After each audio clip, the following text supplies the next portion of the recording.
Welcome to Rauta and welcome to Athens, November 2025.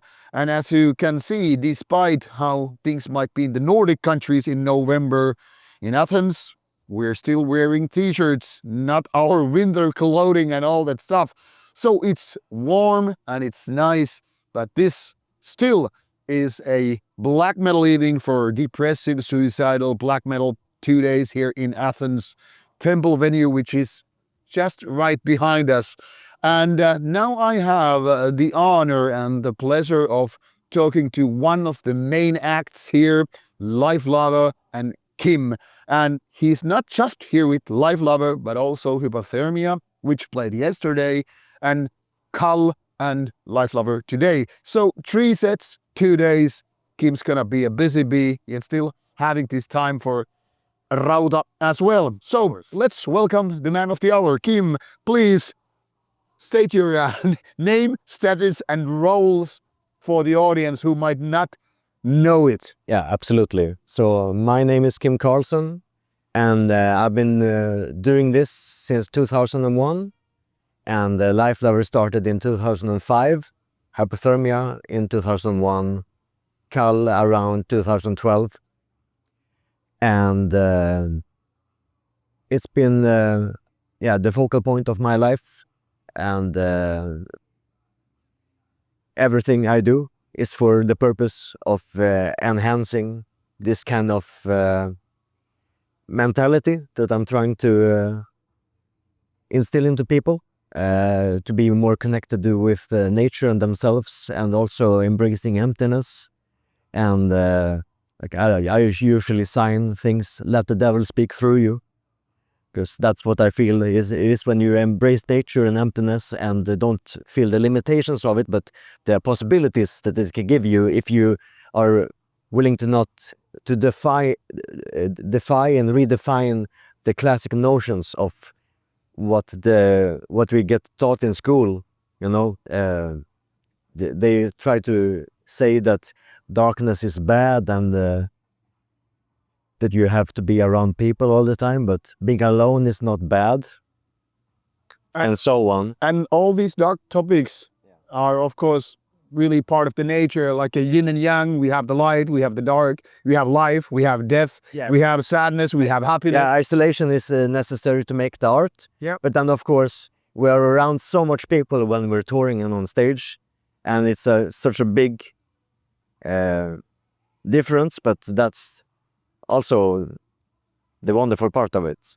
Yeah, the opposites. We can really talk about this contrast. Yeah. So while obviously solitude and in a way also depression, sadness, those dark feelings are a very big part of the whole thing, but obviously here we are not exactly suffering among friends and dreams. It's also not about like what some people thought in the early days of that movement. It's not about glorifying it, but to just embracing it and accepting it and overcoming it.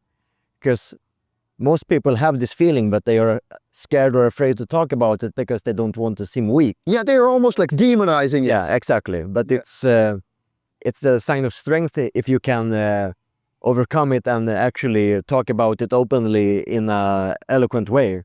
Because that helps other people too, you know? Yeah, this is a very interesting angle because now this can go very many ways and we'll try to make it compact here, but now that you mentioned all this is very interesting, and personally I find it very fascinating because you mentioned your lineup is actually pretty much made of Shining members, if I got correct. And Shining was one of those Swedish depressive suicidal black metal bands which were very much glorifying self-harm, suicide, darkness, depression, almost like making it a celebration, if you will. But also of course, that's also connected to the defiance. And yeah, I think that's still one of the things that connects most Swedish metal bands, that we grew up in usually very like same as Finland, I guess, and also Norway, that we have such our school system is like very close-minded, and not very creative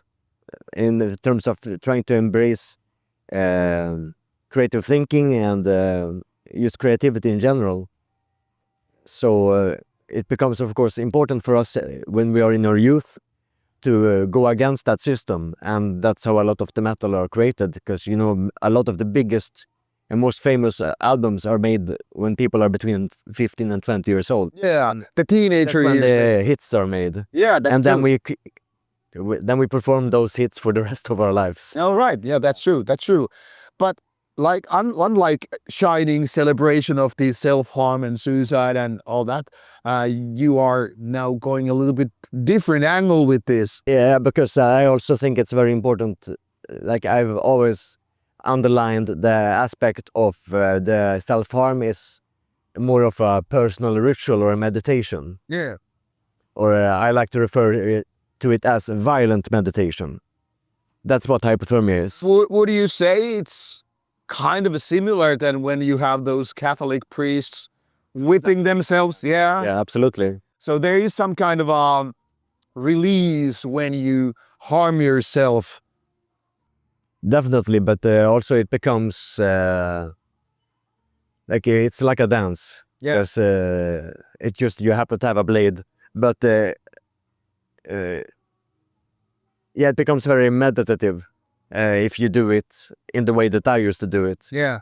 And I never did it on stage on purpose, just to make sure that this is not a performance. Yeah. This is a personal experience that I'm then sharing the after effects of. Yeah, so this is very important that people that know that you are not doing it for the show, you are doing it for personal reasons. Yeah. I didn't think this is a huge difference when it's that like, okay, I'm gonna go on the stage and cut myself and people will be shocked, in which case would be a shock rock effect rather And than... I'm not interested in shocking people. Yeah. I'm interested in just enabling people to be as open and honest as possible, because I think that's the optimal way to be as a person. Oh, well, that's very true. Yeah. Now we obviously have to tackle this question, which you probably have answered many times. Name Lifelover. Is it supposed to be a sarcastic statement, or is it more like a truthful name, because it's not really a typical black metal name? Exactly. It's a lot of sarcasm connected to it, but also there was people in the black metal scene that were calling us that because they, back in the early 2000s, there was a big movement in the occult and satanic movements and scenes in black metal. And if you didn't know everything about certain books or teachings of the occult, you were not true enough. And because we didn't know some references back then, Yeah. people were calling one of our friends a lifelover.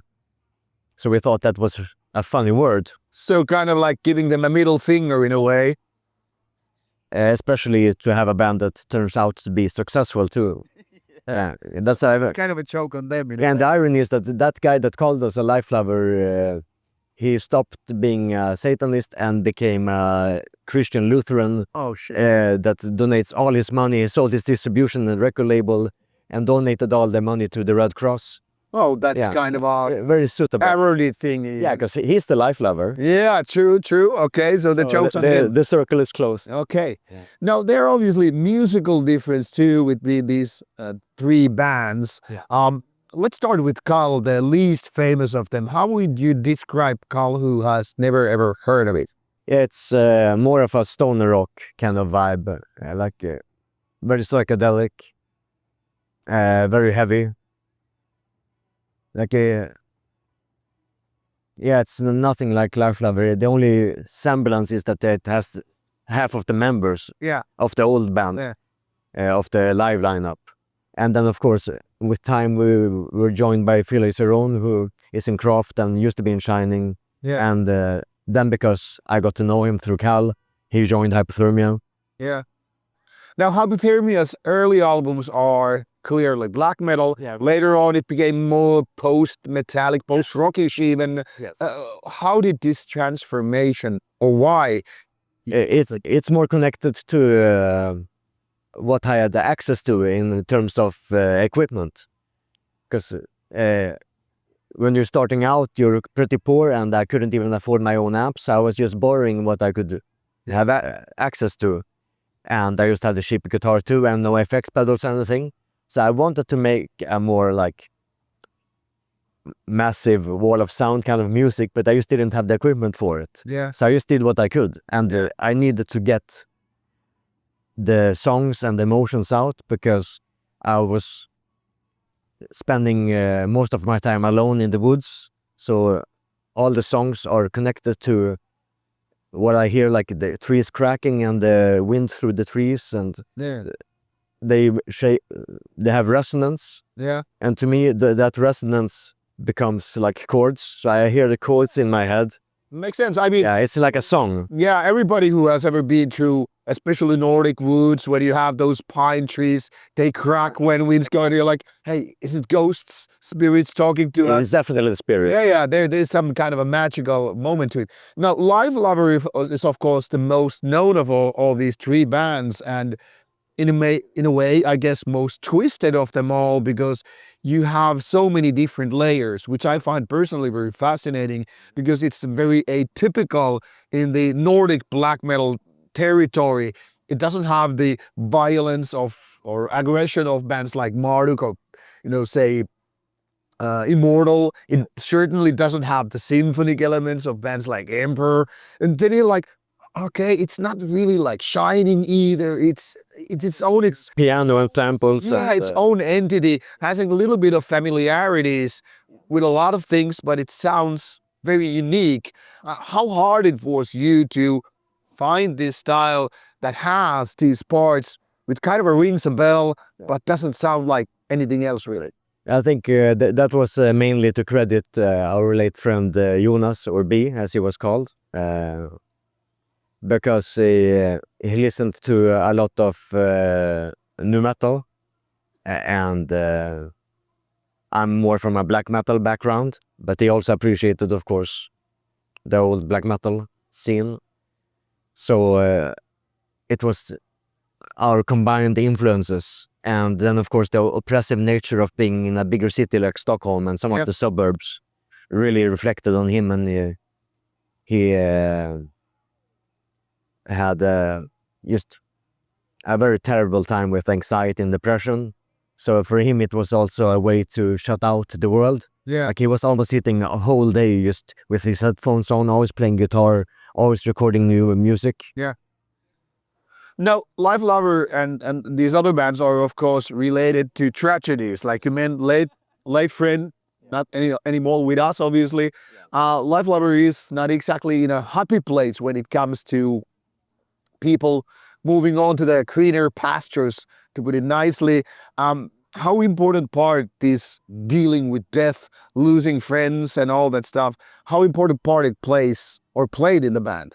Yeah, I think over time it becomes also, again, a reason why Kall became such a psychedelic band, because we had so many personal experiences for several years with losing friends, not just to death, but just, growing apart from people.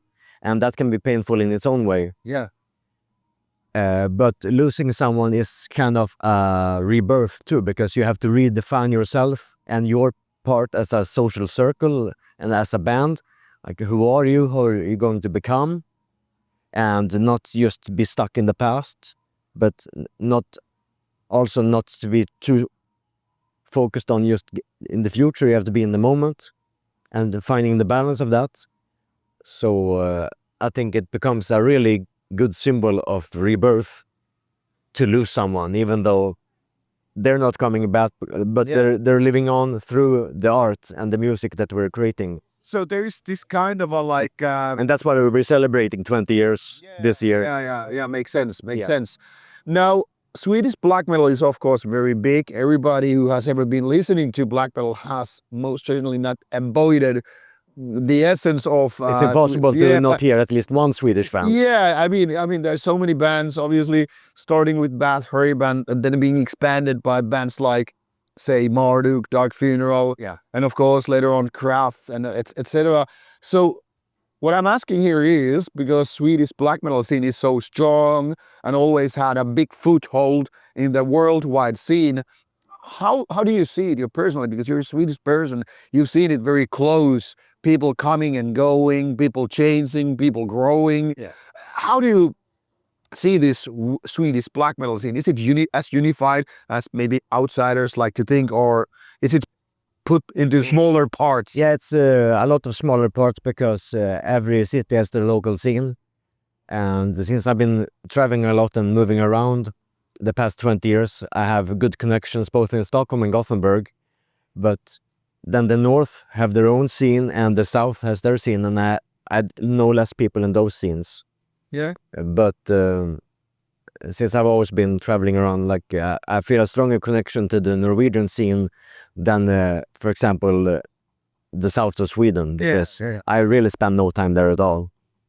Now, the Swedish scene is also known for other genres, which are then again tied to black metal, one that clearly, I mean, yeah, especially when we're talking about so-called melodic black metal scene, people even said that back in the 90s, bands like Dissection would be black or death metal or death black rather than outright black, what it was later defined. And of course, all these so-called Gothenburg style bands, they kind of had these, well, black metal vocals, even to some degree, the production was right there, but musically they were like melodic death metal and all that stuff. And yeah, the music was different, but the vocals were the same. So exactly. And also when you had prominent death metal people like, say, Peter Teten from Hypocrisy, suddenly he was doing, you know, his own black metal projects like The Abyss, and then there was War.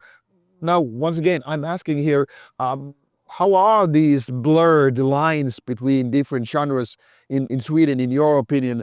Because a lot of people see that death metal thing is one thing and black metal thing is a different thing. But in Sweden, it seems like the lines are blurred. Yeah, it's very blurred because most people also play in different bands. Yeah. And we help each other out with different recordings or different lineups for live performances. Yeah. So I think it's very common to be in several styles of music, and that's why you can see that most bands have similar lineups and we know each other. So even though we're in different cities and we are separated in that way, when you, like, it's a hard scene to get into because it's not the most welcoming. Yeah, of course. But in the end, we are usually pretty friendly people. Yeah. Or at least open-minded. Yeah. It used to be more close-minded 20 years ago. But generally, I find people to be open-minded and welcoming to new artists as long as they can prove themselves and their worth and that they're standing behind their values. Kind of like committing to the scene in a way. Yeah, they have to be devoted and committed. Yeah. But as soon as you can show that and tell that on someone, then they're a part of the family. Now, one thing that has always been very peculiar for me as a Finnish person is that whatever style Swedes do, doesn't matter if it's ABBA or some other Eurovision kind of a band, or when it's about extreme metal band, when it's about techno band or those 1990s real Rauta band, whatever Swedes seem to touch, there's some kind of a Midas touch, like you are able to somehow understand the music in you know so many levels that it's always going to be successful. What's in the Swedish tap water that makes Swedish music so good? Yeah, I think it's something about just the overall mentality that most people don't like crowded places. So even if we have some bigger cities with a lot of people in some parts of them, most people keep their distance and we give each other space. And I think that having that mentality creates a kind of openness to the world, because when you have more space, then you don't feel pressured, and then you have that extra energy to spare that you otherwise wouldn't have, and that all that extra energy that other people are wasting because they are suffocating, we have that space to put into creativity and art. I think that's one way to put it.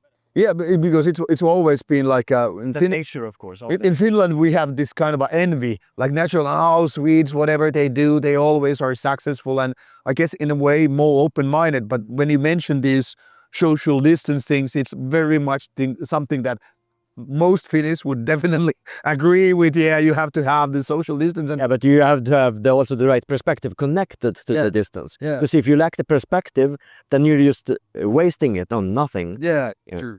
Now, you mentioned that you're closer in a way to Norwegian scene. What, in your opinion, are the differences, Norwegian black metal scene and Swedish? Are the differences how people work or how people are creative? I think they are usually more open to experimenting. Like they make more dissonant music. And, Well, true. Yeah, more, I guess, avant-garde-ish bands too. Yeah, similar to then also what the French were doing. Like they're also they have their own way of shaping like atonal structures, while we are traditionally more we have a different root Yeah. in our music. Now, a lot of Swedish black metal tends to be very melodic, with the exception of, say, bands like Arcanum and Kraft, obviously. And Lifelover has been putting a lot of these ideas together. So sometimes it has a groove. So sometimes, yeah, there's definitely this kind of a grooviness, which is almost like good feel music. Yeah, it's like anti-melodic. Yeah, and then there's also this layer of darkness, which is also this one, like, I don't want to listen to this music alone. This is not the party music. So what I'm asking you is, that's what makes it the perfect part of it. yeah. So how do you balance these things when you write music, when you play it? To me, it's yeah, once again connected to the resonance and the meditative aspect. I need it to be, no matter what band I am in, Yeah. I need it to be a ritual. It has to be a ceremony. Yeah. And that's one of the reasons why I'm, for example, dancing on stage with Lifelover, because to me it has a meditative aspect to it. Because if I'm just standing there, Yeah. I feel like a lot of energy that can be channeled into my vocals and into the performance are just getting lost into nowhere, and my vocals are not getting better or worse from it. So I need to add an element, a ceremonial aspect to it. Now, it's very good that you mentioned this live aspect, because obviously I have never seen Lifelover, even though I've been listening to it a lot of years. And of course, I have no idea what to expect. But maybe this is a good topic to talk about. What people can expect from a Lifelover live? Yeah, it's a very intense experience. I always come out with bruises, and it's never intended. It just happens along the way because I'm so into it, and we are all really passionate about what we're doing. Could you even say that you're kind of possessed by the music? Definitely. But with Hypothermia yesterday, when you performed, it was kind of a soothing. Yeah. You were even sitting down there like kind of a blues musician, like going with the flow and letting the music do the talking. Yeah, since it's also then again connected to the meditation. Yeah, it felt kind of like that. Like it's almost like you're chilling because of the music. And I would kind of get this idea that without the instruments, you would probably end up doing, I don't know, something more wild or crazy. But with the music, it's almost like the instrument is soothing, like talking to you. Kim, sit the fuck down, let the music do the talking. Is this something that is true, or is it an illusion from the audience perspective? And that's also what I wanted to show, because usually I stand up, but sometimes I sit down. And this was our first performance in 7 years. Okay. Because we have been lacking drummers and guitars and stuff. Yeah. So it took a long time for me to find this new lineup. And the irony is, of course, I've known all these people for 20 years. Yeah. Except Alex, I've known him for close to 10, 15. Yeah, but long time Yeah. away. Yeah. But it wasn't just the right time for everyone to come together. Yeah. But now it was. So it was also a way to show that we're returning to the stage in confidence and full control. Yeah. Now, this is actually something I wanted to ask, like how easy or hard it was find the right people to play with you live, because like I said, the music is not exactly the typical band. And it's different, obviously, for bigger bands when you can say, hey, come to play with Gorgoroth or come to play with Marduk, you have this paycheck, and you know, it's bigger, but we're not talking about a touring band here. So how do you convince the guys like this is the right choice if you come play with me? Well, one of the most important aspects of this is that we're all good friends off the stage. Yeah. So that makes it easier to convince someone that, hey, do you want to maybe sacrifice a career in some other line of work and just do this? Because we're away enough time that it would jeopardize a regular career for someone. Yeah, true. Yeah. Especially next year. So talking about next year, let's go in a little bit of foretelling the future. Now we're living the end of 2025, and by this time this video gets out, it's very close to already 26. Let's see what's happening 26, 27 for your bands, not just Lifelover, but in general. How do you see things folding out? So for 2026, we're starting the year by releasing a new EP with Hypothermia that we recorded a few weeks ago. Okay. Which is 3 new songs, one of them that we ended the show with yesterday. And we're also doing more concerts with Hypothermia. And then in between, before and after that, we're continuing the celebration of Lifelover, because this year is the 20th anniversary of founding in the band.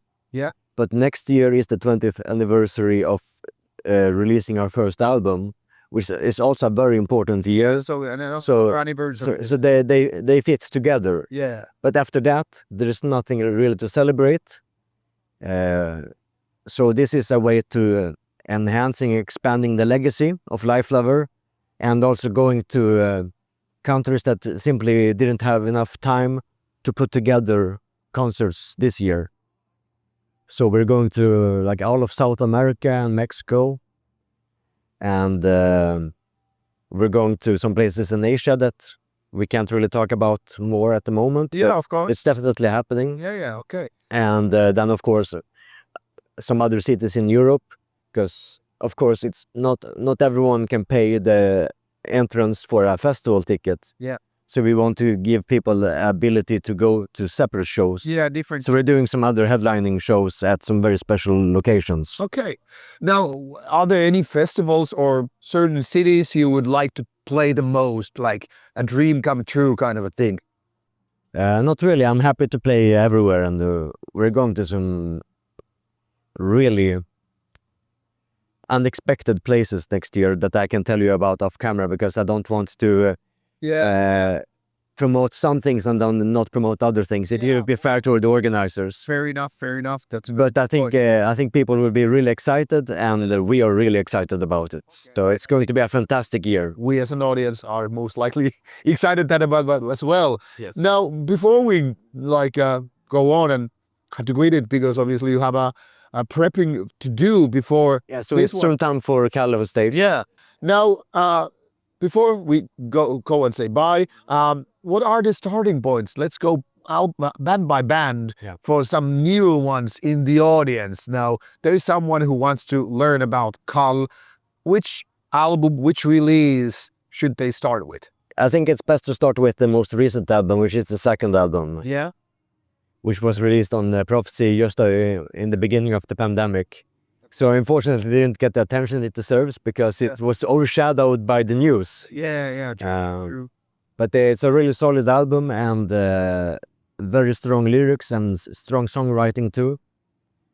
So I think that's a very good part. And of course, Kall is a better live band than studio band. Okay. So those bands. Yeah. So any of the chances they have to see us live, do that. But also on YouTube, find videos on there, because it's 90% of those videos are great for the purpose of showing us in our true element. Okay. Yeah. Now let's go for Hypothermia then. Like I mentioned earlier, the music is quite different, especially for the 3 first albums, and then there's a clear change.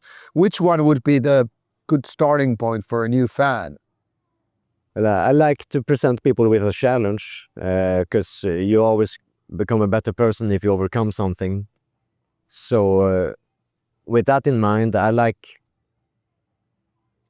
to tell people that they should listen to Skogens hjärta, which is the heart of the woods, because that's one album that is a 68-minute song. Yeah, that's a pretty long one. Yeah. So it's quite a ride. And it's also instrumental. Yeah.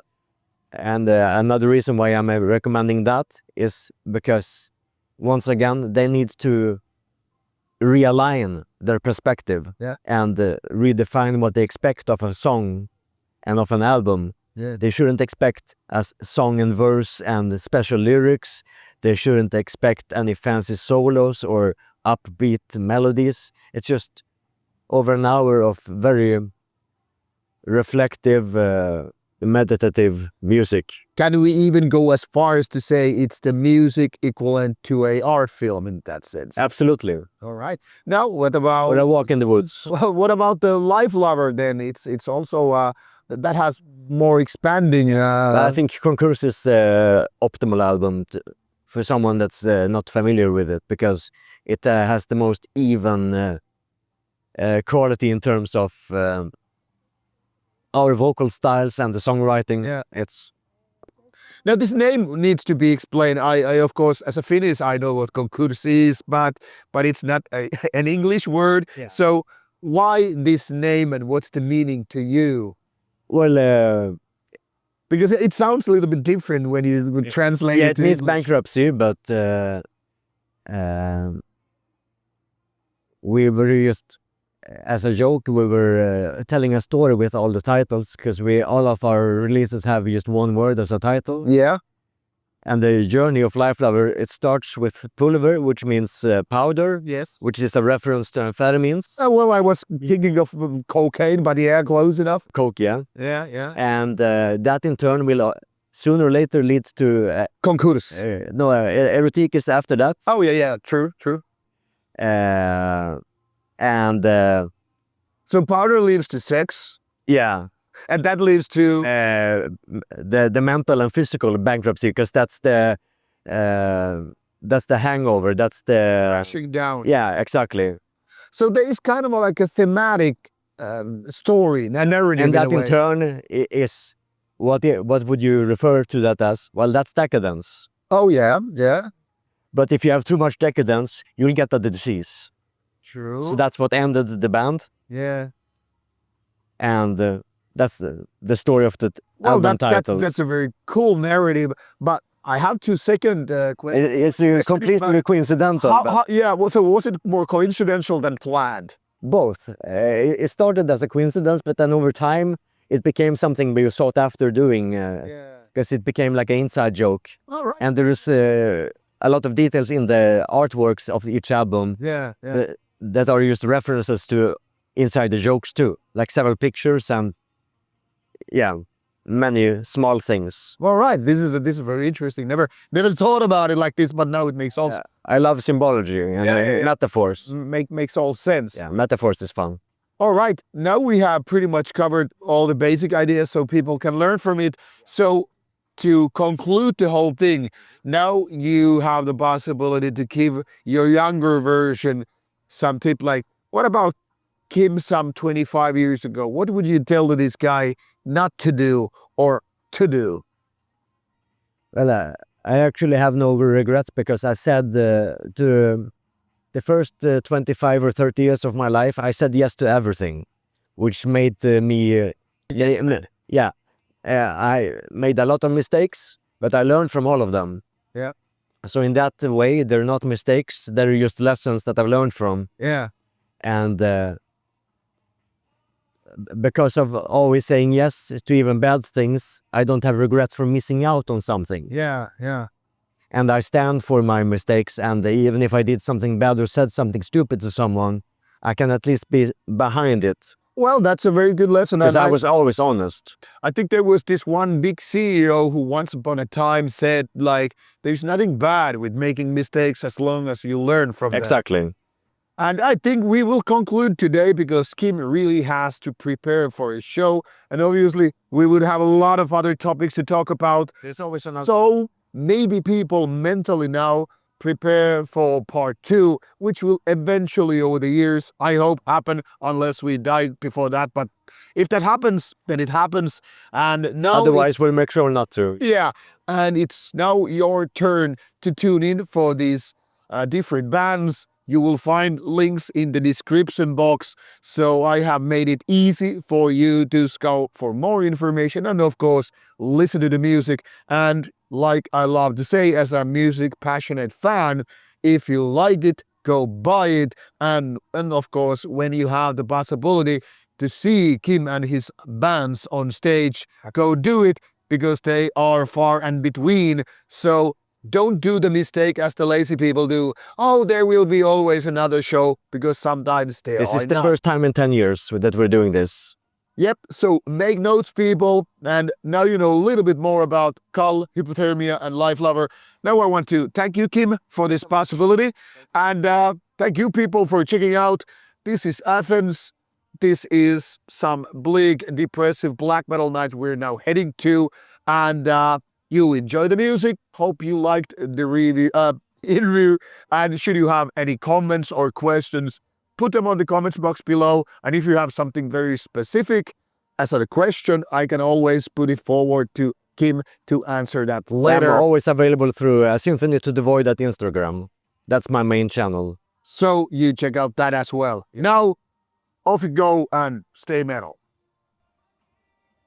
All right. Thank you so much. Thank you. I was kind of worried about like we're running too late, so I don't want to talking and talking and talking, because it would be my... It's better to break and then look at the time and then continue. Yeah.